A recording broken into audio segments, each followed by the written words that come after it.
আসসালামু আলাইকুম ওয়া রাহমাতুল্লাহি ওয়া বারাকাতুহু। যেখান থেকে আজকের ভিডিও দেখছেন সকলকে জানাই আন্তরিক শুভেচ্ছা ও মোবারকবাদ। আজকে চলে আসলাম বঙ্গোপসাগরের কাছে, যেখানে আল্লাহ তাআলা বিশাল বড় আমাদের জন্য সাগর রেখেছেন, সাগর দিয়েছেন।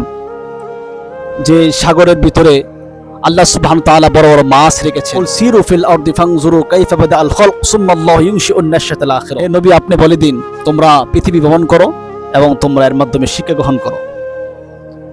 তো আল্লাহ সুবহানাহু ওয়া তাআলা বিশাল বড় বড় নদী, সাগর রেখেছেন আমাদের মানুষদের উপকার করার জন্য, মানুষের উপকারের জন্য।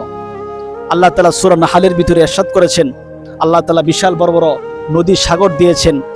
এর ভিতরে তাজা তাজা মাছ তোমাদের জন্য রেখেছেন। এর ভিতরে অলংকার রেখেছেন, যার মাধ্যমে মানুষের উপকার হয়, মানুষের ফায়দা হয়, লাভ হয়। তা আমরা সাগর, নদী, নালা সেখানে আসব, সেখানে দেখব, আল্লাহ তাআলার সৃষ্টিকুল দেখি আল্লাহ তাআলাকে চেনার জন্য আমরা চেষ্টা করব। আল্লাহ তাআলা আমাদের সবাইকে সঠিক বুঝ দান করুন। আমিন।